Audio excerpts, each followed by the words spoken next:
네, 대전 환경운동연합의 이경호 사무처장입니다. 예, 만나서 반갑고요. 오늘 제가 이제 여기에 온 이유는 저 뒤에 보이는 구조물 때문인데, 저 구조물 이름은 이제 공주보호입니다. 그러니까 2008년에 이명박 정권이 들어서고 4대강 운하 이야기하다가 4대강 살리기로 사업을 전환하면서 만들어진 건데요. 한 2,300억 정도가 들어간 구조물이에요. 근데 보라고 하는 거는 이제 댐이랑 좀 다릅니다. 그러니까 여러분이 아는 대청댐이나 뭐 보령댐 이런 댐은 굉장히 큰 구조물을 얘기하는 거고, 보라고 하는 거는 같이 물을 이렇게 횡단해서 물을 막는 시설물인데, 규모가 작은 시설물을 보라고 합니다. 근데 지금 보시는 공주보는 규모가 엄청 크죠. 그래서 사실 이름상으로 보면 댐이라고 규정 짓는 게 맞습니다. 그러니까 다목적 댐은 아니고 그냥 물을 일부 가둘 수 있는 댐의 형태로 만들어진 구조물이다. 그리고 위에 보면 다리가 지나갑니다. 공도교라고 하는 다리고요.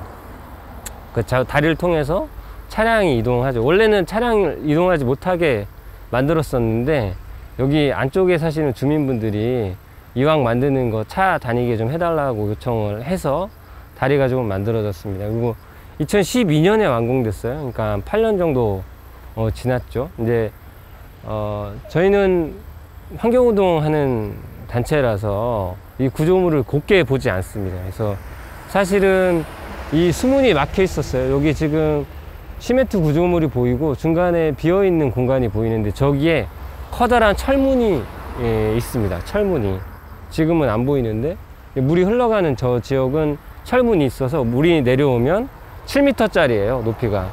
그 철문이 내려오면 물이 갇혀지는 공간인 거죠. 저희 보이는 시멘트 높이까지 물이 갇혀지게 돼 있어요. 근데 지금은 열려 있기 때문에 이렇게 쭉 통해서 나가는 걸 보실 수 있는 그런 구조물이에요. 저 수문이 열린 건 2012년에 완공되고, 닫힌 이후에 2018년에 처음 수문이 열렸습니다. 그러니까 문재인 정권으로 들어서면서 수문이 열렸는데, 저 물을 어딘가에 쓰겠다라고 했는데, 실제 4대강 사업이 만들어지고 저 보가 만들어진 다음에 이 상류에서 사용하는 물의 양이 하나도 증가하지 않았어요. 그러니까 원래 쓰던 양을 그대로 씁니다. 지금도 그대로 쓸 수 있는 거예요.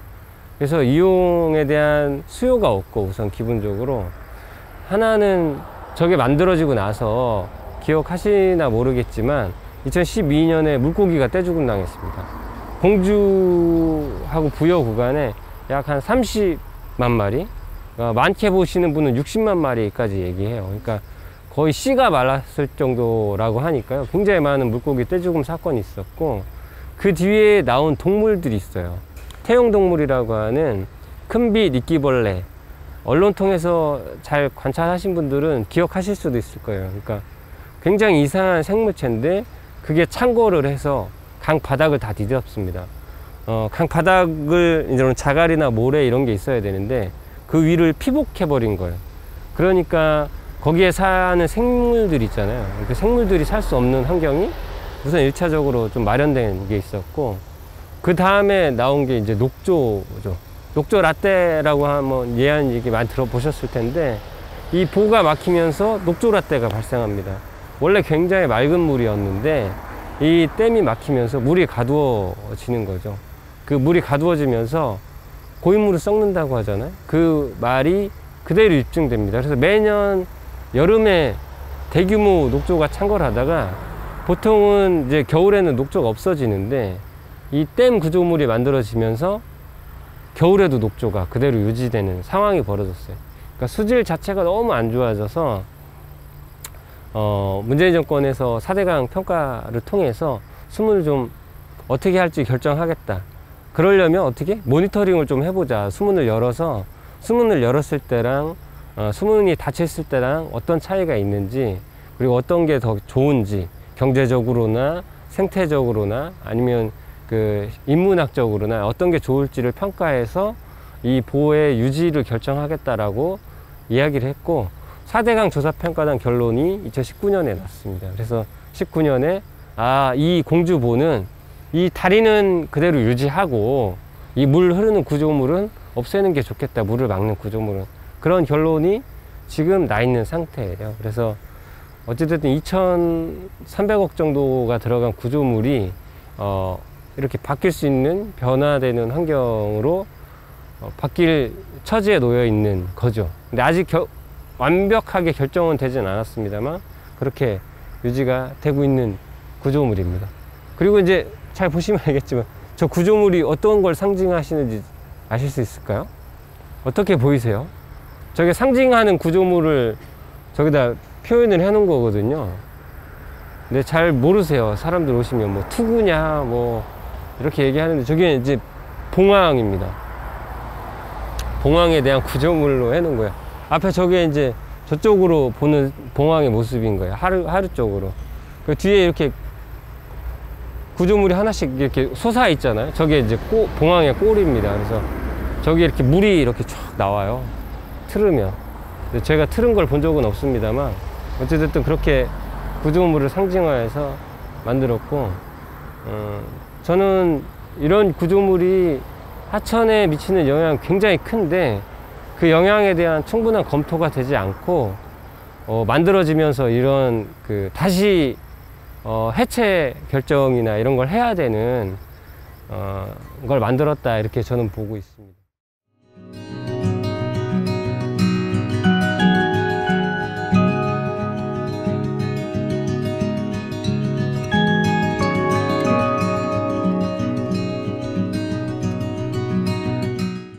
보면 지금 물이 흘러가잖아요. 네. 여기 띠 있고 저기 수문이 있습니다. 수문은 저쪽 건너편 가서 보시면 보이는데, 저기가 수문이 닫혔을 때는 저기 시멘트 구조물 높이까지 물이 차 있는 거죠.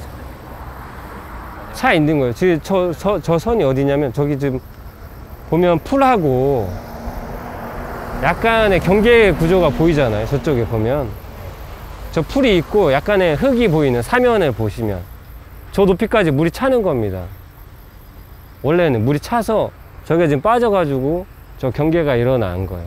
그러면 이쪽이랑 이쪽이랑 안 통하게 막혀 있었던 거예요? 막혀 있었죠. 완전히 막혀 있었죠. 완전히 막혀 있었죠. 그래서 그 위에로 물이 일부 흐르게 되어 있었습니다.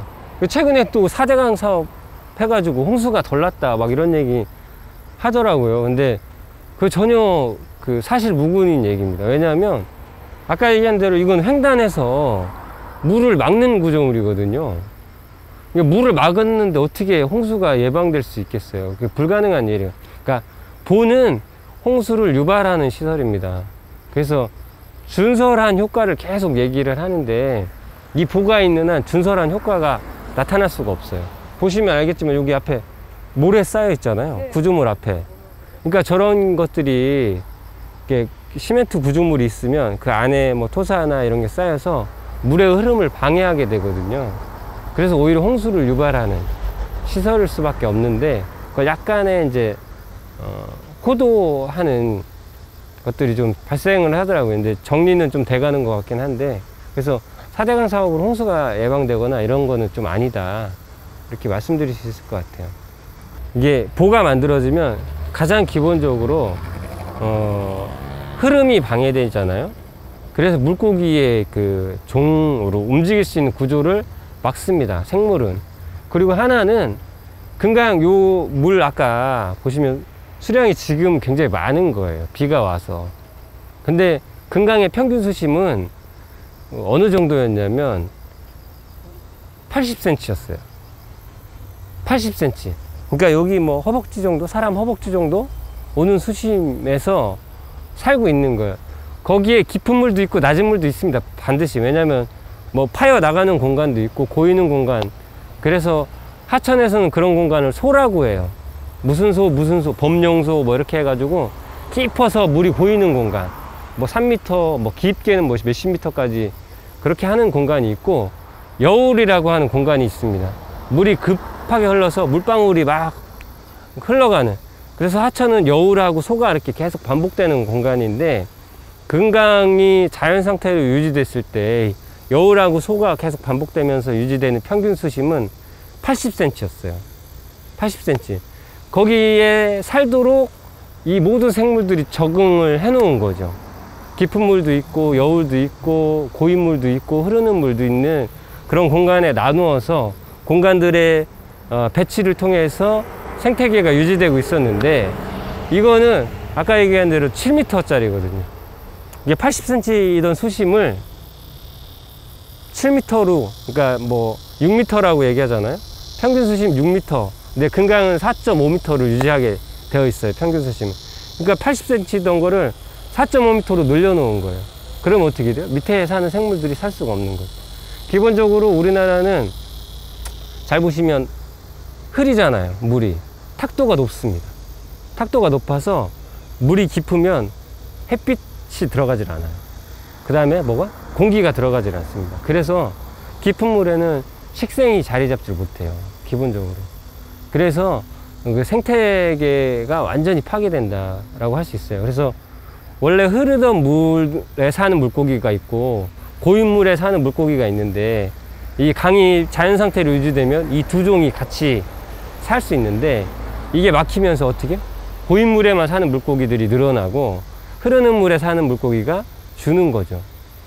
그리고 이 낮은 물에서 살던 뭐 조개라든지 저소생물 이런 애들이 심각하게 타격을 받는 거고요. 작은 습지에서 살던 양소파충류도 없어지는 거예요. 그 생태계 교란이 심각하게 일어나게 만드는 것이 이런 대형 구조물이다, 이렇게 말씀드릴 수 있습니다.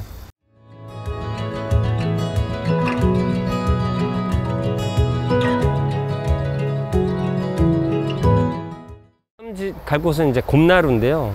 곰나루는 그 예전에 이제 나루터가 있던 곳입니다. 그러니까 강을 배를 통해서 건너던 그런 곳이고, 이 금강의 유래가 되는 지역이에요. 왜 금강이 되었는지를 알 수 있는 그런 곳이니까 한번 가서 보시고 거기서 다시 설명을 좀 드릴 수 있으면 드리도록 하겠습니다.